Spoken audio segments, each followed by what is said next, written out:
DC Sarwar Alam Sylhet থেকে চলে গেছেন, কিন্তু সিলেট শাহজালাল শাহপরাণের মাজারকে তিনি কি করতে চেয়েছিলেন তার মুখেই শুনুন, তার পরিকল্পনাগুলো শুনুন।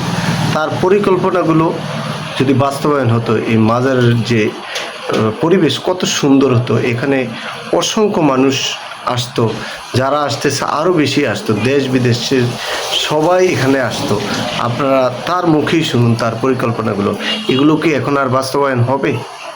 আমাদের হয়তো সাদা রহমতুল্লাহ যে মাজারটি রয়েছে, এখানে সিলেট হচ্ছে পূর্ণভূমি। এখানে হয়তো সাদা রহমতুল্লাহ সহ শাহপরাণ সহ প্রায় 360 আউলিয়ার এখানে পূর্ণভূমি সিলেট।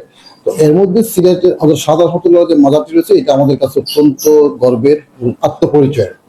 তো আমরা এই মাজারে কিছু উন্নয়ন কাজ করতে চাই, এই কারণে কারণ প্রতিদিনই এখানে প্রচুর সংখ্যক ভক্ত অনুরাগীরা আসেন। তো তাদের আসলে নিরাপত্তা এবং তাদের অশ্লীল ব্যবহার এবং গাড়ি পার্কিং থেকে শুরু করে নানাবিধ বিষয়, এবং এখানে 3টি প্রতিষ্ঠান আছে মূলত: মাজার এবং হচ্ছে মসজিদ এবং হচ্ছে মাদ্রাসা। তো এই 3টি প্রতিষ্ঠানকে সমন্বয় করে আমরা এখানে একটি মাস্টার প্ল্যান করতে যাচ্ছি, যাতে করে এই আগত দর্শনার্থী যারা আছেন, ভক্তনিবেদন আছেন, তাদের যে নানাবিধ সুযোগ সুবিধাগুলি আছে সেগুলো নিশ্চিত হয়। একই সাথে এই মাদ্রাসাটি যেন একটা বিশ্বমানের মাদ্রাসা হয়, এবং যে মসজিদটি আছেন এই মসজিদটি যেন একটা বিশ্বমানের মসজিদ হয়, এবং একই সাথে হয়তো সাদা রহমতুল্লাহ ব্যবহৃত জিনিসপত্র যেগুলি আছেন সেগুলো একটি মিউজিয়াম করা হয়। আমাদের পরিকল্পনা হয় এখানে একটি ভালো মানের লাইব্রেরি তৈরি করা, এবং হচ্ছে এখানে পার্কিং ব্যবস্থা করা, এবং একই সাথে এখানে এমন একটি গবেষণা তৈরি করা যাতে করে হয়তো সাদা রহমতুল্লাহ যে ইসলাম প্রচারের জন্য এখানে আসছিলেন সেইটি যেন কার্যক্রম আরো এক্সপিরাইট হয় বা আরো বৃদ্ধি পায়। একই সাথে এটাকে নান্দনিক করে।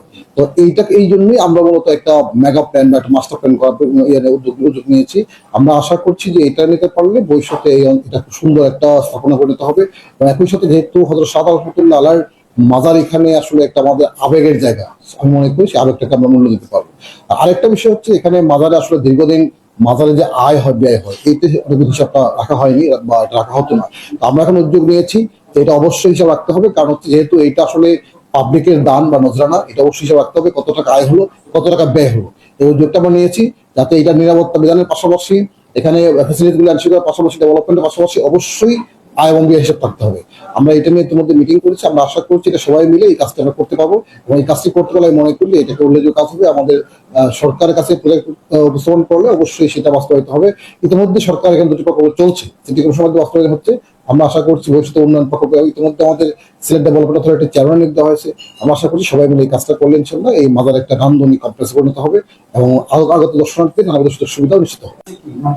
আমরা ইমিডিয়েটলি এই সপ্তাহের মধ্যে প্ল্যান করছি। এই সপ্তাহের মধ্যে আমাদের নিরাপত্তাটা ক্যান্সেল করে আমাদের পুলিশ এবং আনসার মিলে করা এখানে, কারণ এখানে বেশ কিছু দুষ্ট লোকের আনাগোনা হয় অনেক সময়, আপনার ছিনতাইকারী ঘরে অনেক সময়, তারপরে চুরি হওয়ার বিভিন্ন বিষয়গুলো আছে, এটা নিয়ন্ত্রণ করা, একই সাথে এটা পরিষ্কার পরিচ্ছন্ন রাখা।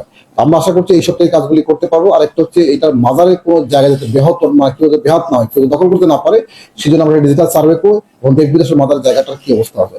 যদি জায়গা আরো প্রয়োজন হয় আমরা জায়গায় প্রক্রিয়া কিনবো, লাগলে একবার করবো।